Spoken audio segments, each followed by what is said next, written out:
不知不觉，从2020年开始在家工作也快要2年了。随着美国疫情的解封，人们逐渐回到办公室上班，而我们公司在生活恢复正常的同时，也给了我们在家工作的选项。所以在未来几年，大概还是会维持着每周在家工作3到4天的工作形态。也因为这样，我决定好好的来整理一下在家的工作环境。整个改造的过程大概是2个星期左右，因为在这段期间我还得一面工作一面拍摄。最耗时的部分是重新修复书桌桌面以及整理线材的部分，所以在这2部分我会花比较多的时间去讲解整个流程。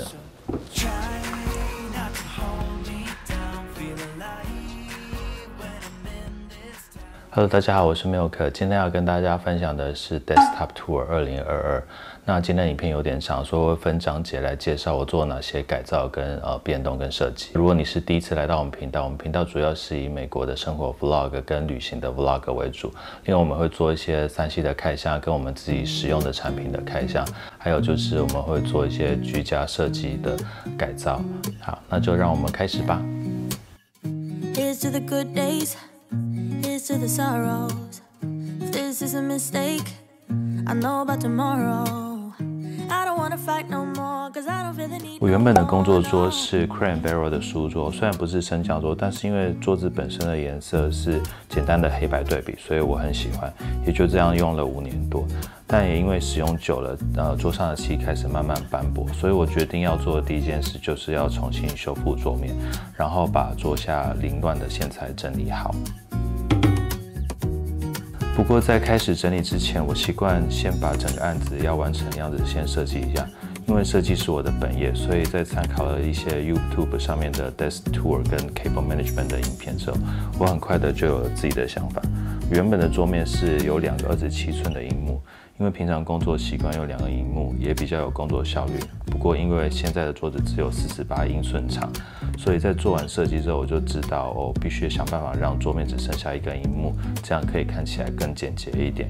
原本的设计是想要用 LG 的32寸单倍的 Ergo 4K 来取代我2个27寸的2K 萤幕，但是因为经费有限，所以我决定先把其中一个27寸的萤幕卖掉，等以后有机会再换成32寸的4K 萤幕。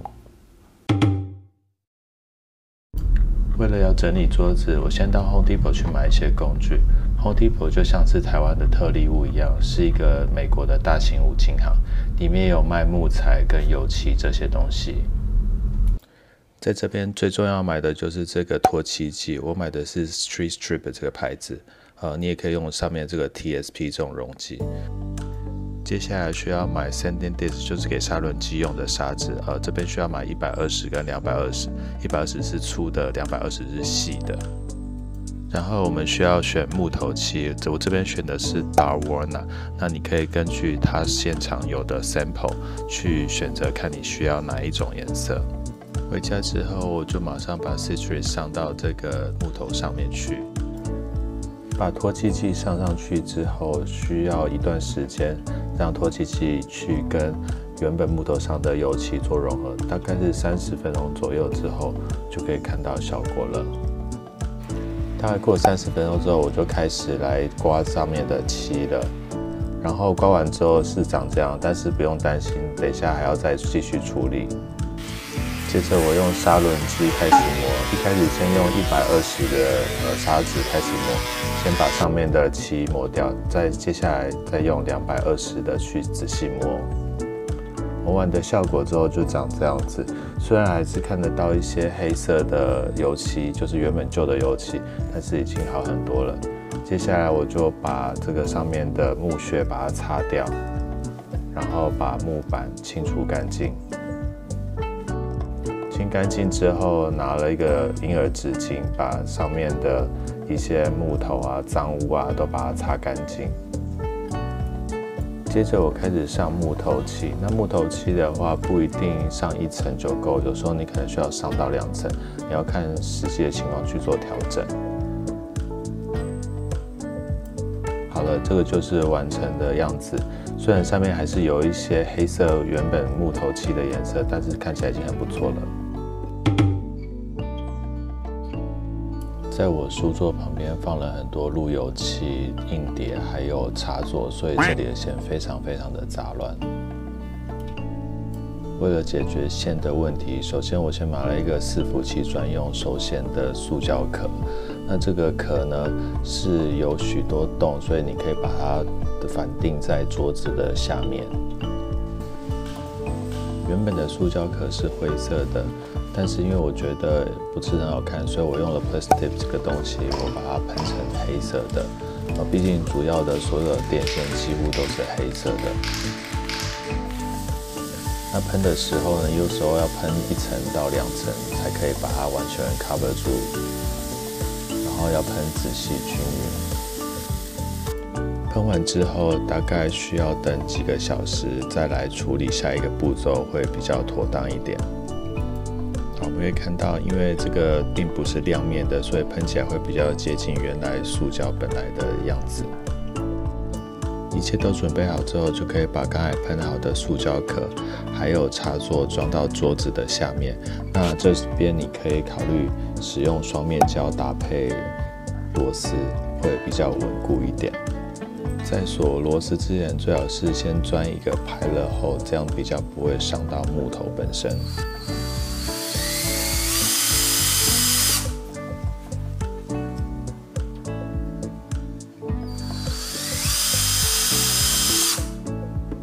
锁螺丝的话，其实我建议的是用手动的螺丝起子去拴，这样比较不会伤到木头。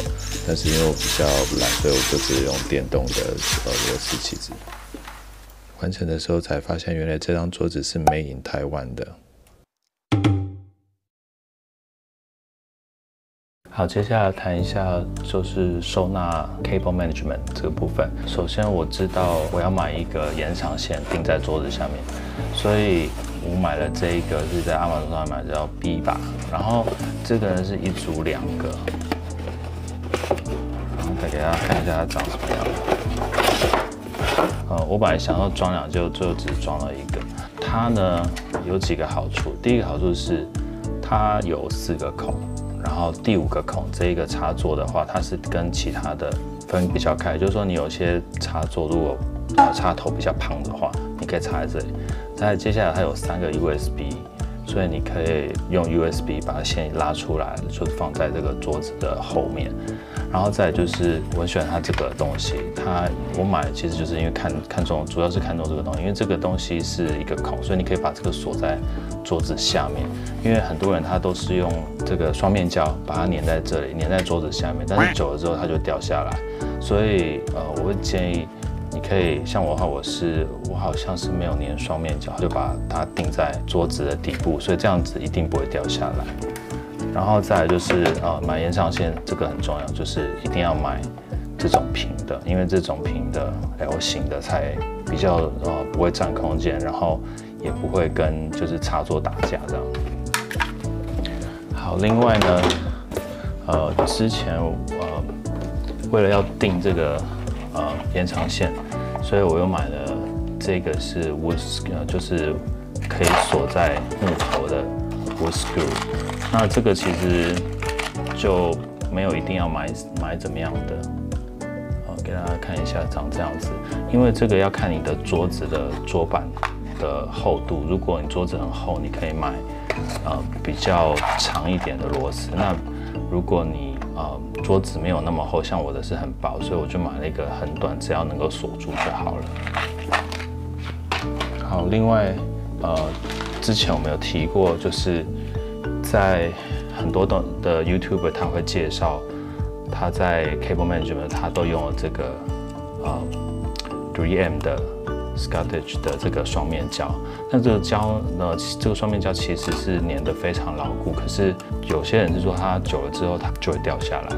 但是这个我认为还蛮不错，至少我粘了一个插座，大概已经粘了1个月了，都没有什么问题这样。然后接下来要讲的是这个应该是在这个 Cable Management 我最喜欢的一个东西，这是我看一个日本 YouTuber 他介绍的。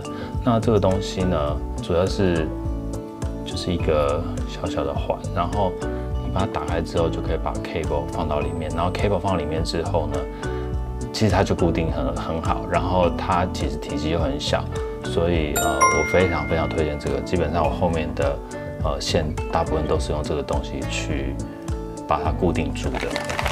然后它也没有很贵，所以我会把这个链接放在下面，你就可以去 Amazon 自己去买的。然后再来是这个是很多 YouTuber 推荐，这个东西跟刚才我买的那个环扣也有点像，只是说它可以固定住比较大捆的线，比方说你有很大捆的线的话，你是可以用这个东西去固定。可是说实在，我没有那么喜欢这个东西，因为这个东西绑进去之后呢，你会留一个大概可能留这样子吧，然后留这样你就要把它剪掉，剪掉就以个人来说，我觉得比较没有那么美观了。那当然这个是一个比较次要的问题。但是这个东西也还算实用，因为有时候你就是不止一条线，你就是有好多条线，所以你必须要把它固定住。然后最后就是这个是基本上你要去收线是一定要有的东西。这个就是一个束带，然后它是一个魔鬼毡的束带，所以你可以我是建议尽量买黑色的，因为黑色你就可以把你的线都，因为其实大部分的电线都是黑色的，所以你就用这个把它绑起来，然后看起来就会比较一致一点。然后呢，我们看一下这个东西，这个东西叫做 TP-Link 的 Casa， 它是一个 Casa Smart Light Strip， 就是它其实是一个最近很流行的LED 的灯条。然后我知道很多 YouTuber 他们都推荐就用飞利浦的整个系统，因为飞利浦的那个整个系统，你不但可以贴一个灯在你的萤幕后面，你还可以用这个也类似的 Light Strip， 可是它的成本说实在是非常高的，因为像我买这个东西可能大概20几块，但你如果整组飞利浦的灯买起来，可能要200-300块美金，所以我觉得这个东西已经算是蛮好用的。然后我想这个在台湾应该也买得到，对，那台湾应该有很多其他类似的东西。然后这个呢，应该是可以跟没有写，它是可以跟 Google 跟 Alexa 就是一起，你可以用语音去控制。但因为我没有那个 Google 的小东西，也没有这个 Amazon 的 Echo， 所以我就没办法用声控这样。装上 TP-Link 的这个 LED 灯条之后，你就可以用手机去控制这个电源的开关。然后你开灯之后，它后面就要，你也可以设定时。然后它有许多颜色可以转换，还有一些就是不同的风格 style 可以应用。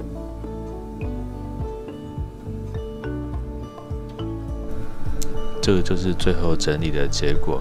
那我们可以看到，这个 server 用的塑胶壳遮住了大部分的电线，当然在左眼附近还是可以看到一些小部分的电线。从桌子后面就可以看到，大部分的线都被我刚才推荐的那个小扣环固定在桌子的后面。当然，如果你是升降桌的话，你可能要考量的事情又更多了。我在 IKEA 买了2个 Keyless 的抽屉，把它放在我书桌旁边的书柜。然后在书柜里面，我另外买了几个整理盒，把小东西都放进去。IKEA 另外一个很好的收纳小物就是这个 pegboard， 上面可以挂很多挂钩跟放小盒子。耳机我则是在 Amazon 上买了一个小挂钩。接下来介绍我的电脑萤幕，我的萤幕是 HP Omen 27i， 那这萤幕是 2K 的萤幕，但是它有着165高更新率，同时它的亮度也是350尼特，所以不管是拿来编辑影片，或者是拿来工作，或者是打电动，它其实都是非常流畅的。但是因为我现在只剩下一个萤幕，所以将来可能会考虑把它更换成32寸的4K 萤幕，这样我可以比较有多工的空间。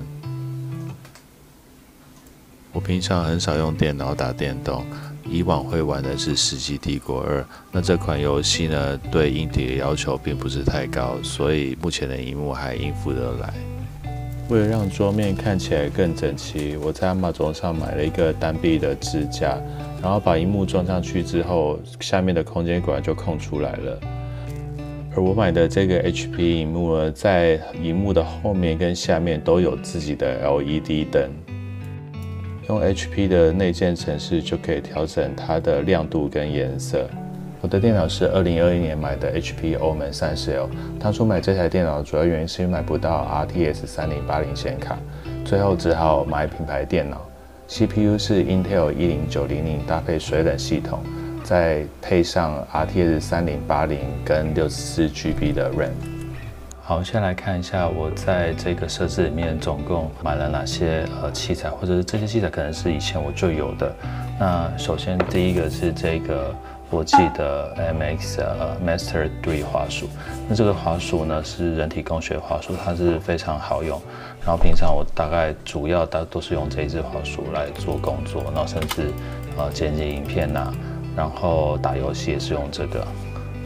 然后第二个呢是这个也算是我的主要的键盘，这个键盘是 Kingston 的这个 HyperX。那这个是一个机械的键盘，所以这个机械的键盘呢，它平常就是敲起来是滴滴答答很大一声，但是它也是操控键盘。它唯一的缺点是它旁边没有数字键，有时候我会蛮习惯用数字键，后来但是用久了之后也就习惯了。但是平常的话，因为我很喜欢机械里面的键盘，所以机械键盘对我来说不是一个问题。然后当然它也有一些，比如说 gaming 的，就有一些光，但是它这光就只有一个红色这样子，我觉得算是好。然后它是有线的键盘，所以这是它的比较大的缺点，所以它一定要得插一个USB 孔这样。如果我想要无线键盘的话，那这组是之前我们的就是公司有说你可以买一组键盘，然后公司会出现，所以我就买了这一组。这一组的是 Microsoft 的 Designer Bluetooth Desktop， 然后它有附一个键盘跟一个滑鼠。那说实在，这个键盘呢敲起来是还蛮好打，它是一个巧克力键盘，但是这个滑鼠呢就一般般，就是没有说特别好这样子。所以平常的话，就是如果拍照好看的话，那这个键盘是没有问题。可是滑鼠的话，实在不是太推，但是它的连接性、灵敏度都还算不错的。好，另外我买了这一个叫做 QGGEM 这个是一个 USB 的 docking station。那这个东西呢，我一开始我只是想要买一个放在桌面上，然后看起来很简洁。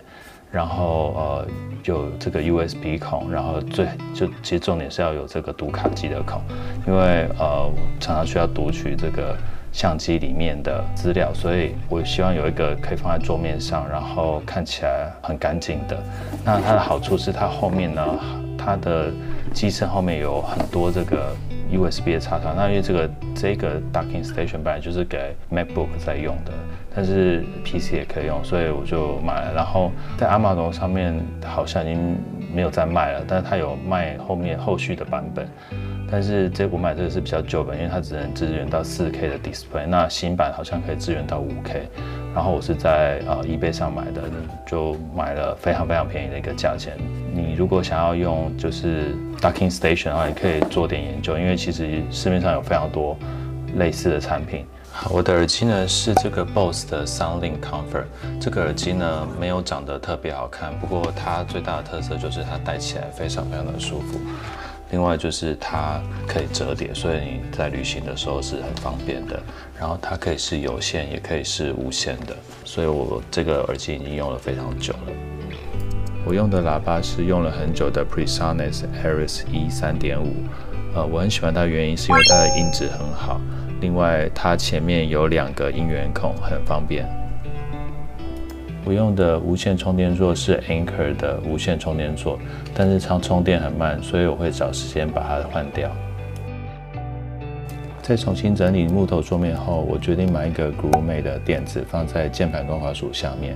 Groovemate 是波特兰当地的商家，所以我很乐意支持在地企业。垫子的材质是羊毛毡，在尾端还有皮革的小 tag， 看起来相当有质感。为了让 docking 上面看起来有趣一点，我在上面放了哆啦 A 梦、大雄跟静香。另外，我也在 Lightning Cable 上面放了一只皮卡丘。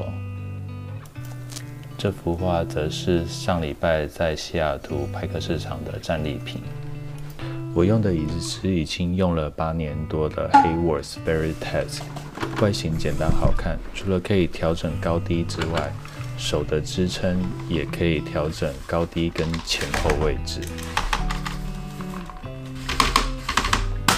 另外，椅子可以调整往后躺，坐在书桌前面看影片时，这个模式就很实用。椅子的靠背是网状，夏天时很通风。脚踏垫则是在 Amazon 上买的，也可以翻面使用。除了 IKEA 的 Pegboard 之外，我另外在 CB2 的网站上面买了2个 Floating Shelf， 上面放了一些我喜欢的小东西跟盆栽。最后，我在 IKEA 买了 Spencer 这个展示板，上面放了我频道的 slogan， 而旁边的 Pachaco 则是我最喜欢的 Sanrio 卡通人物。在 IKEA 的 Pegboard 上面，我用了一些黑色元件来增强对比的效果。在2个礼拜后，终于把工作室改造完工，总花费含家具跟材料费大概是$200多。坐在书桌旁，看着窗外的风景，再回头看看改造好的办公空间，没有杂乱的线材，也没有老旧斑驳的桌面，全新的办公空间真的让我有了更高的工作效率。整理完了我的工作室，下一期的居家改造将会是小侯的办公空间 makeover。好，看我今天的影片，不知道大家有没有什么想法或者问题，都欢迎大家在下面留言告诉我。如果你喜欢今天的影片的话，可以按赞；更喜欢的话可以订阅、分享、开启小铃铛。我们下次见，拜拜。